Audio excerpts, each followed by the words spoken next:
তো গাইস এই জিনিসটা আমি কাল স্টার্টিংয়ে নোটিস করে নিয়েছিলাম যে ভাই তুফানের টাইটেল ট্র্যাকটা যেই না রিলিজ হয়েছে তার 8 থেকে 10 মিনিটের মধ্যে একজনের রিভিউ এসে গেছে, একজনের সং রিয়াকশন আপলোড হয়ে গেছে তার চ্যানেলে। আমি তো দেখে জাস্ট শকড যে ভাই 8 থেকে 10 মিনিটের মধ্যে তুই গানটাও দেখে নিলি, অ্যাট দ্য সেম টাইম তুই ভিডিও শুট করে নিলি, অ্যাট দ্য সেম টাইম তুই থাম্বনেল বানিয়ে নিলি।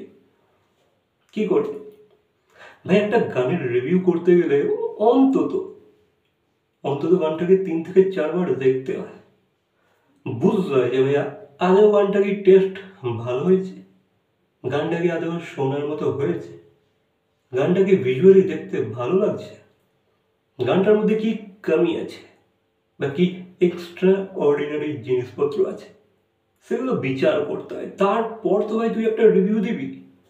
বাট না, 8 থেকে 10 মিনিটের মধ্যে গান আপলোড হয়ে গেছে। মানে জাস্ট থিঙ্ক, একটা গান দেখলো, দেখতেও তো ভাই 3 মিনিট তো কমসে কম টাইম লাগবে।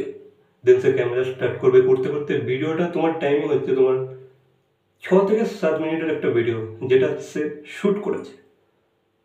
ভাই 7 মিনিটের ভিডিওটা শ্যুট করতেই তো তোর ওখানে 10 মিনিট লেগেই যাচ্ছে, গান দেখা আর শ্যুট করা মিলিয়ে। 3 মিনিট গান দেখলি, 7 মিনিট ভিডিওটা শ্যুট করলি, তো তোর ওখানেই তো 10 মিনিট হয়ে যাচ্ছে। দেন ভিডিওটা আপলোড করতো বা টাইটেল দেখতে, টাইটেল থাম্বনেল অ্যান্ড অল এইসব ক্রিয়েট করতে গেলেও তো তোর আরও 5 থেকে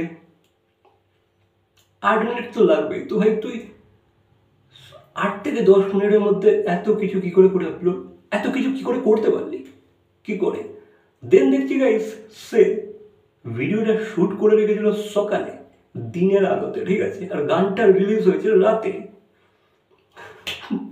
ওখানে পুরো জিনিসটা ক্লিয়ার হয়ে গেছে।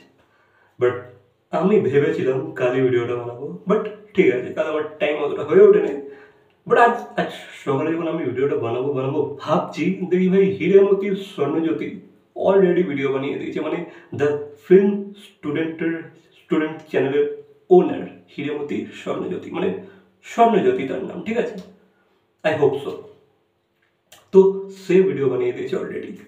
তো আমি আমি আমার বেশ ভালো লাগলো ব্যাপারটা যে ঠিক আছে, আমার মতো অন্তত আরও কারোর চোখে তো অন্তত পড়েছে ব্যাপারটা, বা সে এই বিষয়টা নিয়ে অন্তত কথা তো বলেছে এগিয়ে এসে, সেটা দেখে আমার বেশ ভালো লেগেছে।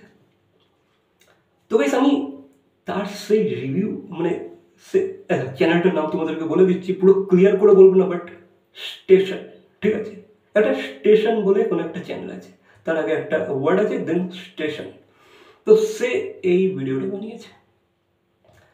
তো তার চ্যানেলে গিয়ে দেখি সেই রিভিউটার মধ্যে ভাই পাবলিক এই জিনিসটাকে নোটিসই করেনি, শাকিব খানের অন্ধ ভক্তরা এই জিনিসটাকে নোটিসই করেনি। আর সে যখন রিভিউটা দিয়েছে, রিভিউর মধ্যে এমন কিছু বলেনি যে ভাই এই গানটার এই জিনিসটা ভালো হয়েছে বা ওইটা, ওসব কোনো কথাই না, জাস্ট নিউট্রাল কিছু কথা বলে দিয়েছে যেগুলো অন্য গানের সাথে বসালেও হয়তো ম্যাচ করে যাবে রিভিউটা বা সেই কথাগুলো। এরকমই কিছু ওয়ার্ডস ইউজ করেছে সেই রিভিউটাতে, যাতে কেউ ধরতে না পারে, যাতে অন্তত একটা ব্যালেন্স হয়ে যায়, কেউ বুঝতে পারবে না যে ভাই এই গানটাকে নিয়ে কথা বলছে, এই গানটা না দেখে আগে থেকে ভিডিও বানিয়ে নিচ্ছে, এই ব্যাপারটা যাতে কেউ বুঝতে না পারে। সে পার্টিকুলার সেই গানটা দেখার পর যে ভাই কিছু নোটিস করেছে বা সেগুলোকে পয়েন্ট আউট করছে, সেসব কিছু না, জাস্ট একটা বেসিক রিভিউ সে সকালে শ্যুট করে রেখে দিয়েছে, গান আপলোড হতেই সে ভিডিও আপলোড করে দিয়েছিল, জাস্ট পাবলিশ করে দিয়েছে, থাম্বনেল সব রেডি ছিল তার। ভাই এটা কি ধরনের রিভিউ? ভাই তোর চ্যানেল 30,000-এর ওপরে সাবস্ক্রাইবার বেস, তুই এইভাবে গেম খেলছিস পাবলিকের সাথে? এটা এটা এটা কি ধরনের রিভিউ চ্যানেল, কি ধরনের? আর স্বর্ণজ্যোতি খুব ভালো কথা বলেছে যে ভাই শাকিব খান তাকে, মানে সেই রিভিউয়ারটাকে আমেরিকায় পাঠিয়ে দিয়েছে হয়তো, কারণ সেখানে হয়তো সকাল, এখানে রাত হতেই তো পারে, তাই না? আছো। আর ভাই এদের ভিডিও আবার পাবলিক বেশি দেখে, না কিছু বোঝে, না একটা গানকে নিয়ে কিছু বোঝে, না গানের বিট সম্পর্কে কিছু জানে, কোনো জ্ঞান আছে, আই ডোন্ট নো কেন দেখে। আর ভাই সব থেকে হাসির বিষয় হচ্ছে এত বড় একটা সিরিয়াস ইস্যু, এগুলো কোনো তার অডিয়েন্স বা তার চ্যানেলের কোনো সাবস্ক্রাইবার এই জিনিসটাকে ধরতেই পারে না, কেউ কমেন্ট সেকশনে কিছু লেখেই নি। আমি জাস্ট এটা দেখে অবাক হয়ে গেছি যে ভাই তোমরা রিভিউটা দেখো নাকি জাস্ট তোমার কিছু তারিফ করে দিলেই তোমরা জাস্ট কমেন্ট করে পালিয়ে আসো। ভাই দেখো সে কি বলছে, কখন বলছে, সে রিভিউটা কখন আপলোড করছে, সে কোথা থেকে এত টাইম পেল। একটা টাইম লাগে তো ভাই আপলোড করতে, ভিডিও বানিয়ে থাম্বনেল এডিট করে, টাইম পেল কখন?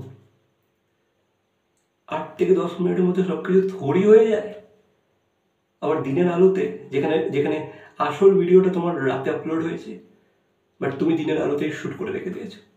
How how is this possible man, how is this possible? তো ভাই এদেরই চ্যানেল আমার লোকেরা বেশি দেখে কারণ দেখো এরা খুবই বায়াসড হয়ে রিভিউজ দেয়। ওই একটা কিছু একটা কোনো স্টারকে জাস্ট ধরে নেয় আর তার ফ্যানগুলোকে কেটার করে, দ্যাটস ওয়াই। তো দেখো আর কি বলবো বাকি, এটা আমারও কথা বলার খুব ইচ্ছে ছিল কাল, বাট কাল আমার বানানো হয়নি ভিডিওটা, তো আজ বানিয়ে দিয়ে দিলাম।